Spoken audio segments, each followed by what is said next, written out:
Psalm 23. Everyone knows the verse. We quote it. Some people have memorized the whole thing. Even people that barely ever read the Bible, they know Psalm 23.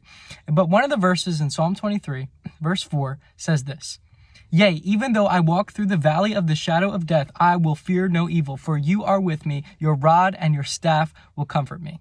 So check this out. A lot of us in life, here's the reality. We want to avoid the valley of the shadow of death. We don't want to walk into it. And we keep trying to go around the valley of the shadow of death.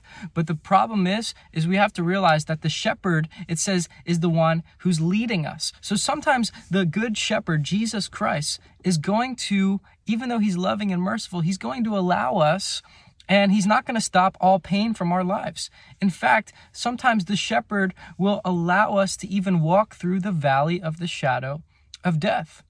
Sometimes, we walk through that valley because of our own choice, but sometimes there's trials that come into our lives that God is sovereign over, that we're going to, and we're going through the valley of the shadow of death. It doesn't say that even though I walk through the valley of the shadow of death, God takes me right out of the valley of the shadow of death. No, it says in the midst of the valley of the shadow of death, I fear no evil. Why? Because he's with me.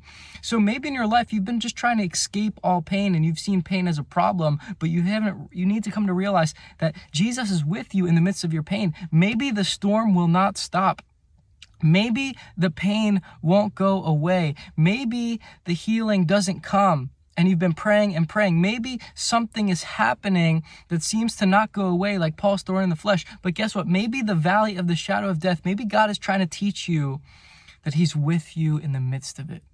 He's right there beside you. His rod and his staff, they comfort you. That shows the nearness of the shepherd. He's got the rod, his staff. They're right there. He's right there. He's right next to you. So don't worry. That's why we don't fear when we walk through the valley, because he's right there. He's the good shepherd. He's the Lord of all creation. He's the one who made the sun, moon, and stars and earth and did it in 6 days. And he's powerful. And he's right there with you, and he loves you. He loves you so much that he gave his own son to die on the cross for you. Man, whatever valley you're walking through, know that Christ is with you in the midst of that storm.